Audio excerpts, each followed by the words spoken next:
what we have here is I have an elephant ears.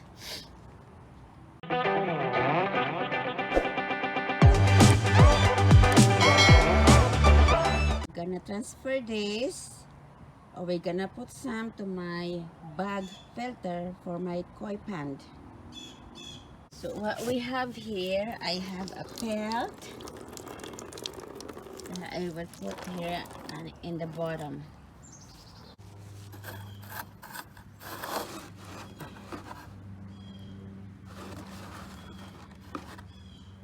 This one here, so like that. And this is a mixture of big gravel and the lava rock.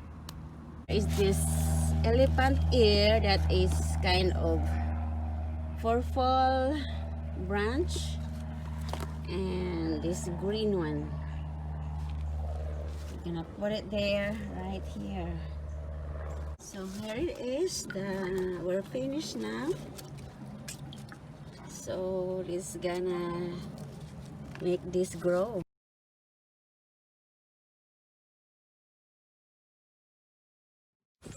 After 3 months, it's getting big.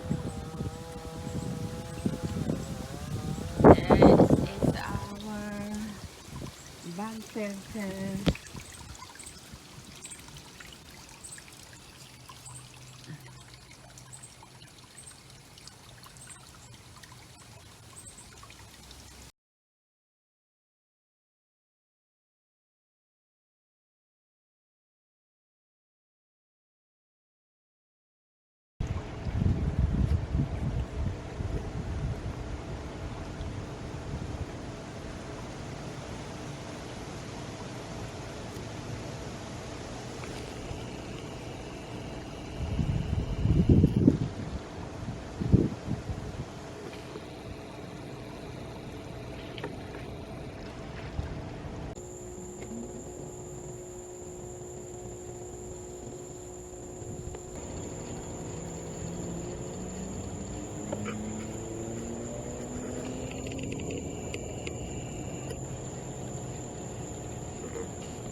So guys, here is my Calocasia. It's a bag filter for my fish pond.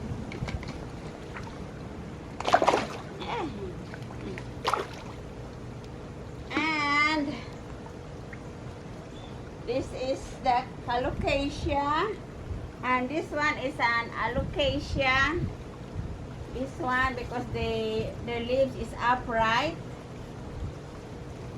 and you know my fish koi will eat this too. They eat the leaves, and they eat the yellow leaves, and also they eat the green leaves.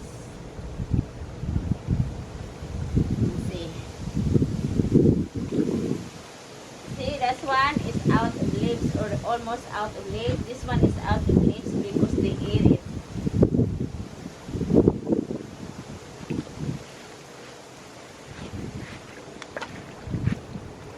Water lily, my Calocasia, it's a different kind. It has a purple at the middle, purple colors. See, and this one is a different one. It has a purple stem.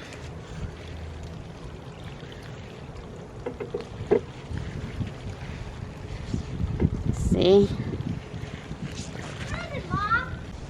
and this is an Alocasia because they are upright. See, the one that bow down like this is a Calocasia, and the one that is upright is an Alocasia.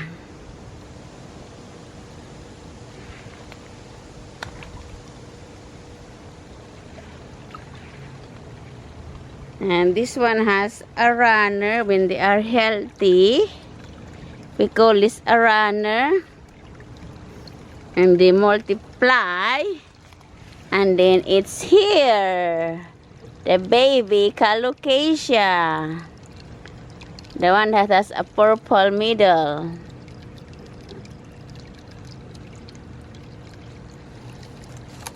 See, this is the runner.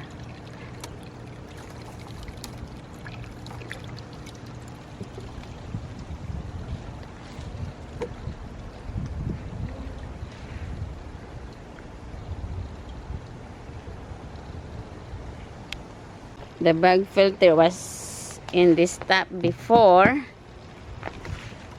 and I move it there, and I move it here in the fish pan as a bag filter.